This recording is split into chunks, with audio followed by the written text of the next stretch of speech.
आप सभी का हमारे YouTube चैनल में। और आज हम डिस्कस करने वाले हैं चैप्टर नंबर 13 इंसुलेशन क्लास 9 से। सबसे पहला है short answer question, what is solar radiation, what is its significance for the earth. ये सोलर रेडिएशन होता क्या है और इसका क्या सिग्निफिकेंस है, मतलब क्या इंपॉर्टेंस है अर्थ के लिए। आंसर है कि the sun continuously radiate heat and light energy in all direction, it is known as solar radiation. जो सूरज है लगातार रेडिएट करता रहता है हीट और लाइट एनर्जी सारे डायरेक्शन में, इसी को सोलर रेडिएशन कहते हैं। Solar radiation is the only primary source of light and heat on earth, और यही सबसे प्राथमिक जो है सोर्स है लाइट का और हीट का अर्थ के लिए।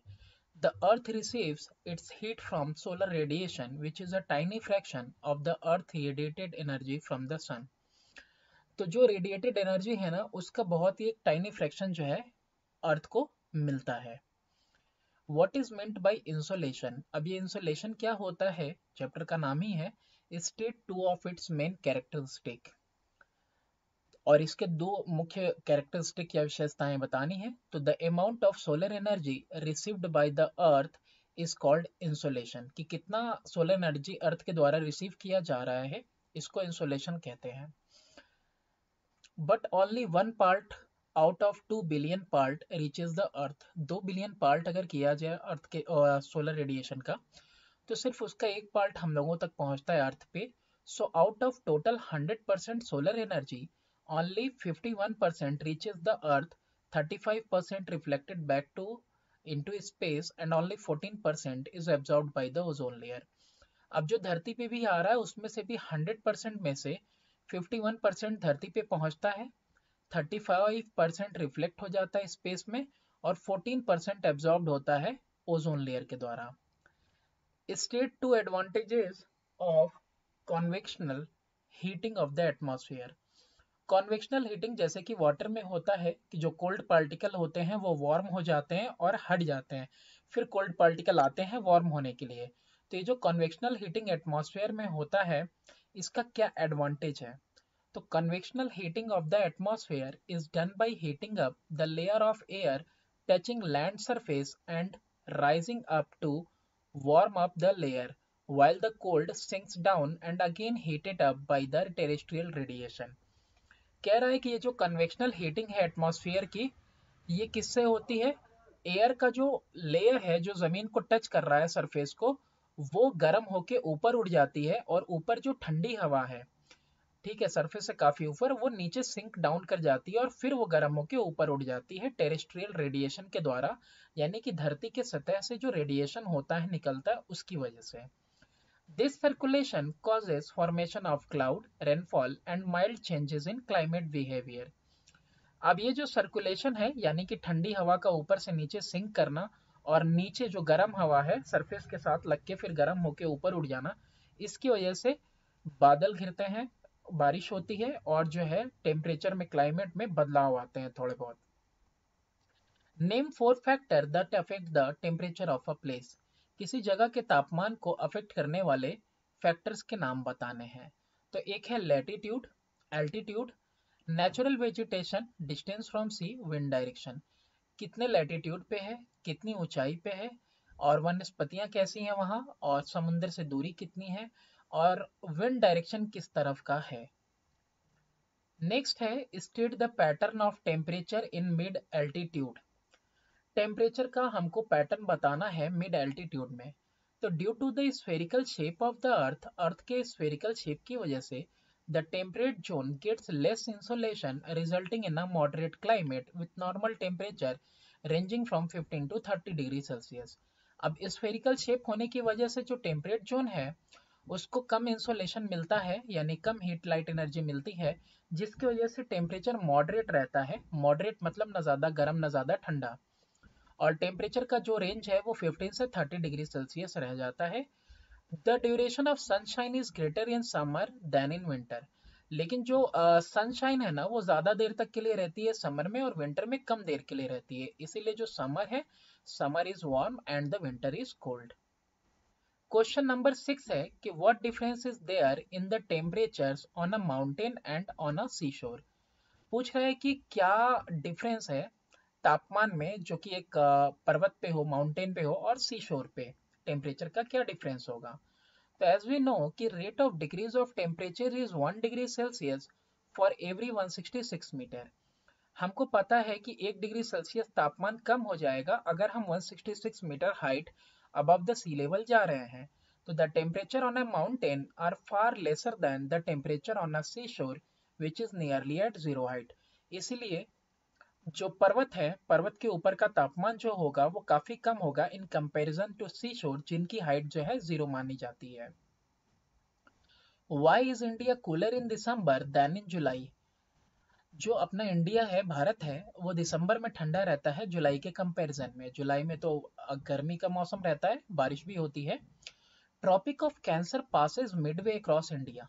अब ये जो कर्क रेखा है ना, ये बिल्कुल बीचों बीच पास हो रही है इंडिया के। So there is summer season in July, इसीलिए समर सीजन होता है जुलाई में। while in December the sun is vertical on the tropic of Capricorn in southern hemisphere। अब बात करें दिसंबर की, तो सन किधर चला जाता है, वर्टिकल होता है उस टाइम में ट्रॉपिक ऑफ कैप्रिकॉर्न पे, साउदर्न हेमिस्फीयर में, है ना, दक्षिणी प्रशांत पे। तो कह रहा है so India experiences winter season, तो इसीलिए इंडिया एक्सपीरियंस करता है विंटर सीजन दिसंबर में, और इसीलिए दिसंबर जो है कूलर रहता है देन जुलाई। क्वेश्चन नंबर 8 है कि state the pattern of temperature in mid altitude. ये दोबारा क्वेश्चन आया हुआ है, आप देख लेना, इससे ऊपर भी हम लोग देखे हैं। State the pattern, question number 5 और 8 सेम है। क्वेश्चन नंबर 9 है कि explain the following. Diurnal range of temperature क्या होता है ये। तो diurnal range is the difference between the maximum and minimum temperature with in 24 hours of the day. मतलब पूरे 24 घंटे हैं एक दिन और एक रात मिला के, तो उसमें जो लोवेस्ट टेम्परेचर है और जो हाईएस्ट टेम्परेचर है, हाईएस्ट टेम्परेचर होगा आपका दोपहर के टाइम में और लोवेस्ट टेम्परेचर आपका रात के आखिरी हिस्से में होता है, तो वो दोनों माइनस करोगे आप, तो जो डिफरेंस निकलेगा that is diurnal range of temperature. Next है mean monthly range of temperature.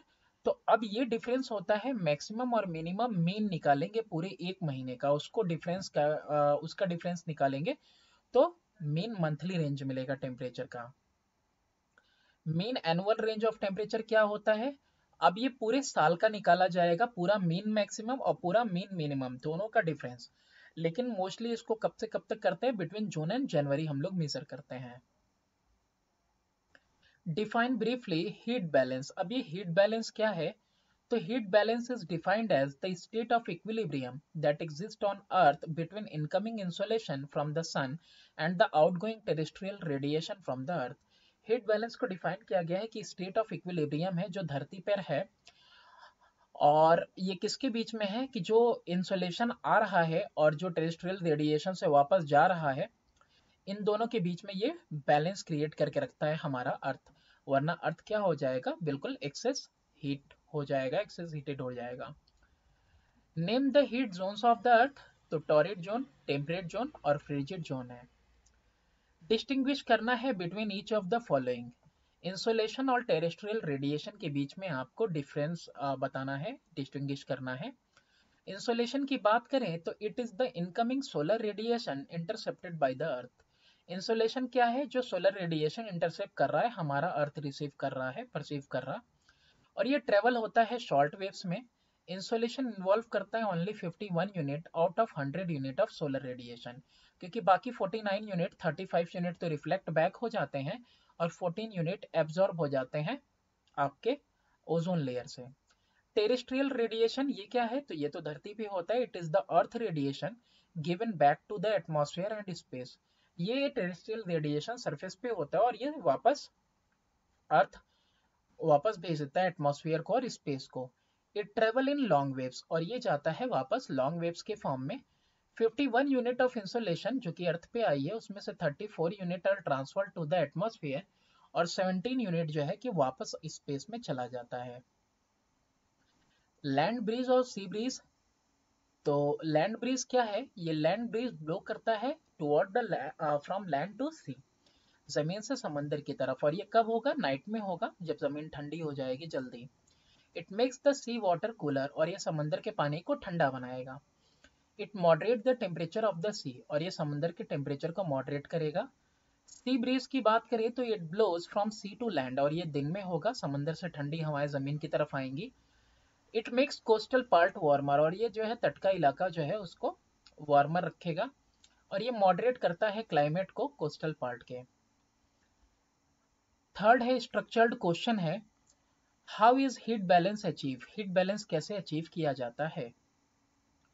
Out of 100 unit of solar radiation, 35 units are reflected back by the atmospheric layers and cloud and snowfield, etc. 14 units are absorbed by the ultraviolet rays in ozone layer, and 51 only units are received by the earth as insolation. And again these 51 units are reflected back by terrestrial radiation, out of which 34 units are absorbed by the earth and sent back to the atmospheric layers, and 17 units radiated back into the space. This process is called the heat budget or global heat balance. जो 100 unit solar radiation की आ रही है उसमें से 35 unit तो वापस atmosphere को चली जाती है, क्लाउड्स की वजह से, स्नोफील्ड की वजह से रिफ्लेक्ट हो जाती है। 14 यूनिट एब्जॉर्ब हो जाता है अल्ट्रावायलेट रेज की वजह से, और बचा जो 51% है वो अर्थ रिसीव करता है एज इंसुलेशन। अगेन इस 51 यूनिट में से वापस टेरेस्ट्रियल रेडिएशन के द्वारा रिफ्लेक्ट हो जाता है 34 यूनिट, और जो बाकी बचा हुआ है 17 यूनिट, ये भी जो एटमॉस्फेयर को जो है कि रेडिएट वो 34 यूनिट इन्वायरमेंट को चला जाता है एटमॉस्फेयर को, 17 यूनिट रेडिएट हो जाता है वापस स्पेस में। इस प्रोसेस को हम लोग क्या कहते हैं, इस प्रोसेस को हम लोग कहते हैं हीट बजट और ग्लोबल हीट बैलेंस। नेक्स्ट है कि state how latitude affect the temperature of a place.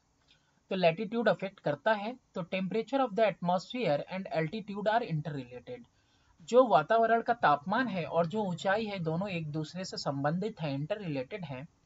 The higher the altitude the lower the temperature, जितनी ज्यादा ऊंचाई पे आप जाओगे उतना ही कम तापमान मिलेगा।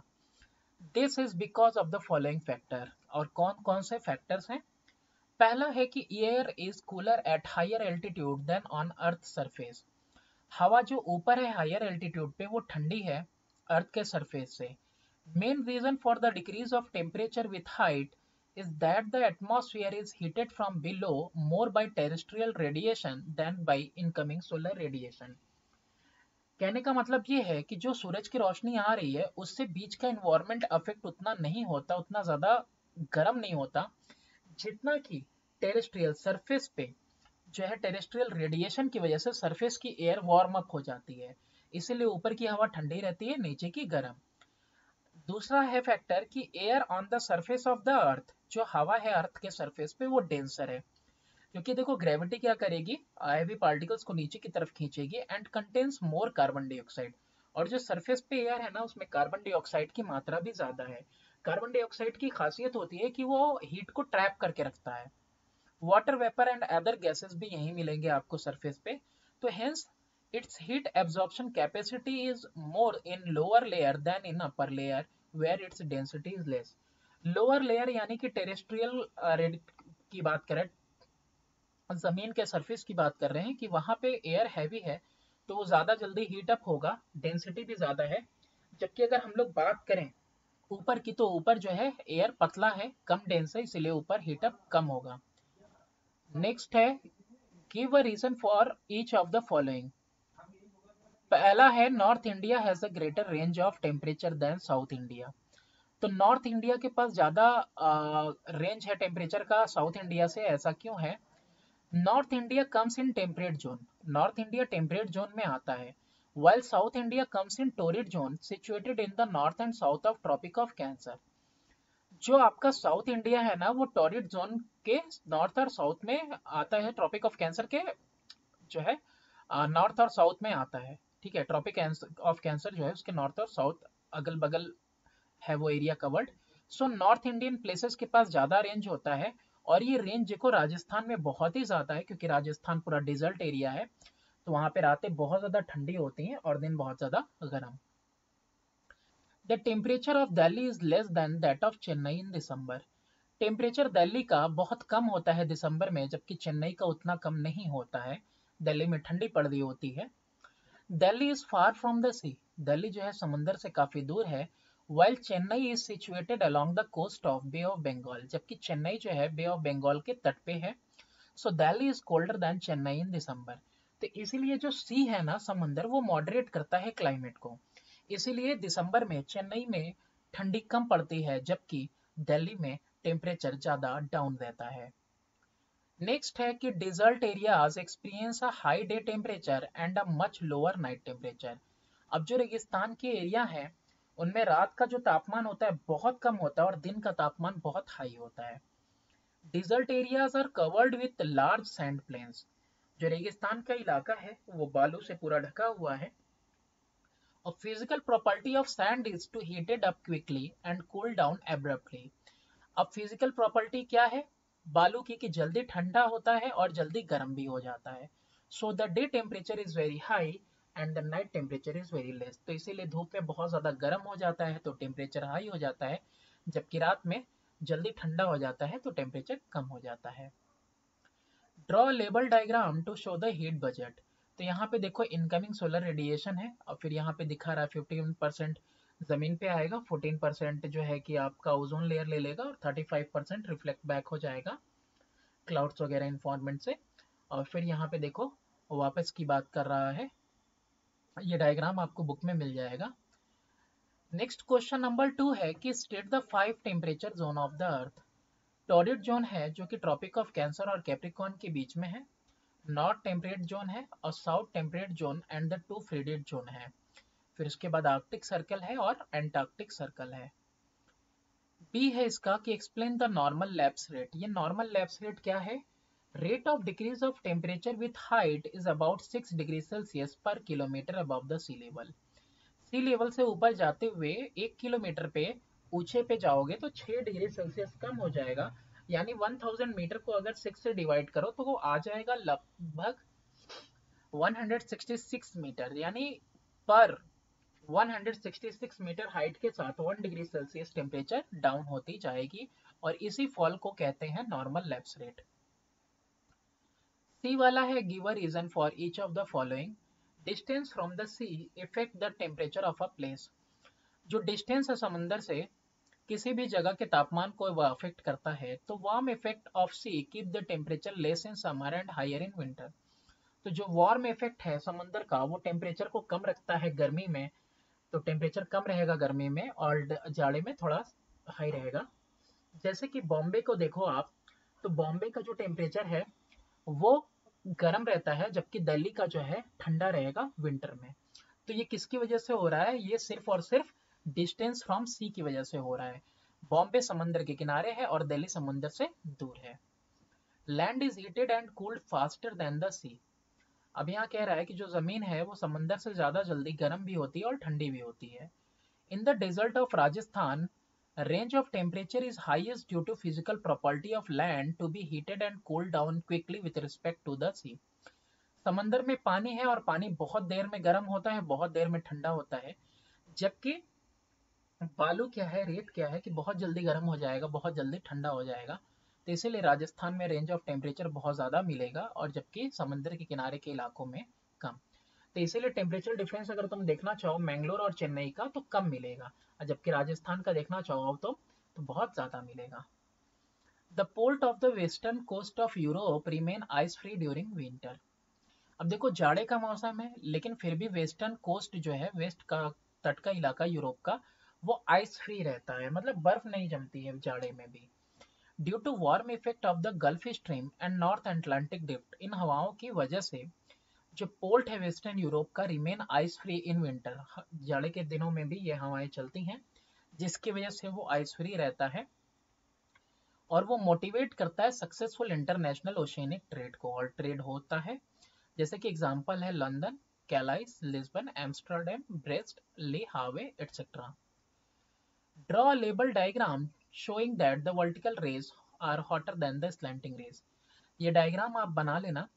जब भी सूरज जो है बिल्कुल वर्टिकल रहेगा तो ढेर सारी रेज एक पर्टिकुलर फिक्स एरिया पे, कम एरिया पे लगेंगी जिसकी वजह से हीटिंग ज्यादा होगा।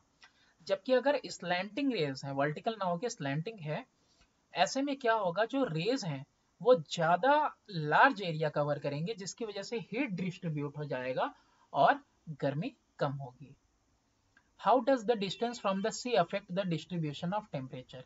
कि किस तरह से समंदर से जो दूरी है वो किस तरह से डिस्ट्रीब्यूशन है जो तापमान का उसको अफेक्ट करता है, प्रभावित करता है।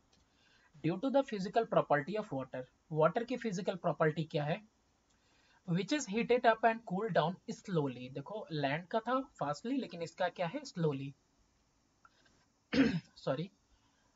तो ऐसे में होता क्या है कि coastal areas experience mild climate with least range of temperature, बहुत धीरे धीरे गर्म होता है, बहुत धीरे धीरे ठंडा होता है। तो बिल्कुल माइल्ड क्लाइमेट रहता है, मॉडरेट क्लाइमेट रहता है। While the region far from, जो समंदर से दूर के एरियाज हैं, affected by extreme climate with maximum range of temperature, मतलब मैक्सिमम रेंज ऑफ टेम्परेचर के साथ वो अफेक्टेड होते हैं। नेक्स्ट है, how would the breezes that blow during the day and those that blow during the night affect the temperature of a place situated in the coastal region. तो किस तरह से ये जो हवा बहती है दिन में और रात में, तो किस तरह से टेम्परेचर को अफेक्ट करती है कोस्टल रीजन में, तटीय इलाके में। तो during the day the sea breeze blowing from the sea toward land keeps the coastal region cool, and during the night land breeze blowing from the land toward sea makes the sea cooler। जो दिन में समंदर से हवा बहती है जमीन की तरफ, तट की तरफ, वो क्या करती है, तट को ठंडा रखती है। और रात में जमीन की तरफ से हवाएं ठंडी बहती हैं जो समंदर को ठंडा करती हैं, उधर को हवा बहती है। This interchange of breeze maintain the heat balance resulting in the mild climate of coastal region with lower daily and annual ranges of temperature. तो ये जो इंटरचेंज है ब्रीज का आपस में, ये क्या करता है, मेंटेन करता है हीट बैलेंस को, और जो रेंज है टेम्परेचर का बहुत ज्यादा नहीं जाता है। Give a reason for each of the following. Higher the latitude lower the temperature, जितना ज्यादा ऊंचाई होगी उतना ही कम तापमान होगा। तो temperature decreases with increase in latitude, जितना लैटिट्यूड इंक्रीज करता जाएगा टेम्परेचर डिक्रीज करता जाएगा on the either side of the equator, equator के किसी भी साइड। और ऐसा क्यों है, क्योंकि due to the spherical shape of earth, और उसके साथ साथ एनुअल रिवॉल्यूशन भी करता रहता है अर्थ अराउंड द सन, इसीलिए। नेक्स्ट है, the vertical rays of the sun give more insolation than slanting rays. ये डायग्राम में भी हमने डिस्कस किया। Tropical region gets vertical rays of the sun and receive much heat providing high temperature, while the temperate and polar region have less temperature due to slanting rays of the sun। Tropical region में होता क्या है, vertical raise पड़ती हैं ऊपर से बिल्कुल नीचे की तरफ और कम एरिया पे गिरती हैं, तो इसीलिए वो रेज क्या होती हैं, कंसंट्रेटेड होती हैं, ज्यादा एरिया नहीं कवर करती हैं, इसलिए बहुत गर्म होता है। और जबकि पोलर रीजन में बिल्कुल स्लैंटिंग होती है, तो वो जो रेज हैं बहुत ज्यादा एरिया कवर करती हैं, इसलिए उनका इफेक्ट कम पड़ता है। A desert region has a high range of temperature than a forest region. अब देखो डिजर्ट में जो रेगिस्तान है वहां पे हाई रेंज मिलेगा और फॉरेस्ट रीजन में कम मिलेगा रेंज, ऐसा क्यों है। A desert region gets highly heated and quickly cool down due to the sand cover. पूरा का पूरा रेगिस्तान बालू से भरा पड़ा हुआ है, तो इसीलिए वहां पे होगा क्या, दिन में बालू जल्दी गर्म हो जाएगा और टेम्परेचर हाई हो जाएगा, और रात में फौरन ठंडा हो जाएगा जिससे टेम्परेचर बहुत डाउन हो जाएगा। While the forest region, most of the solar energy is used in transpiration in vegetation rim and do not become very hot। अब सूरज की रोशनी जंगलों पे पड़ रही है, तो जंगल में पेड़ पौधे हैं, वो ज्यादातर सन की एनर्जी को यूज कर ले रहे हैं ट्रांसपिरेशन में, तो ठंडी वो गर्मी का इफेक्ट कम पड़ेगा, ट्रांसपिरेशन होगा तो वाटर वेपर निकलेगा। On the other hand, due to the emission of carbon dioxide, emission होता है कार्बन डाइऑक्साइड का प्लांट के द्वारा, तो the temperature is maintain due to the heat absorbing property of CO2। तो जो पेड़ पौधे हैं वो CO2 जो है कि इमिट भी करते हैं, तो उसकी वजह से CO2 करता क्या है, हीट को ट्रैप भी करता है, तो उसकी वजह से टेम्परेचर मेंटेन रहता है। तो बहुत ज्यादा वेरिएशन नहीं मिलेगा फॉरेस्ट में, जबकि आपको डिजर्ट में बहुत वेरिएशन मिलेगा। नेक्स्ट है, last draw a well label diagram to show the land and sea breeze. तो डे टाइम में देखो समंदर से जमीन की तरफ हवाएं चलती हैं, ठंडी हवाएं समंदर से जमीन की तरफ जा रही हैं और गर्म हवाएं जमीन से समंदर की तरफ आ रही हैं दिन के में। रात में जमीन जल्दी ठंडी हो जाती है और पानी दिन भर का गर्म हुआ रहता है। अब क्या होगा, गर्म हवाएं जाएंगी जमीन की तरफ रात को, और रात को ठंडी हवाएं जमीन वो समंदर की तरफ जाएंगी। तो आई होप आपको समझ में आया होगा। Thanks for watching, do subscribe and share my channel.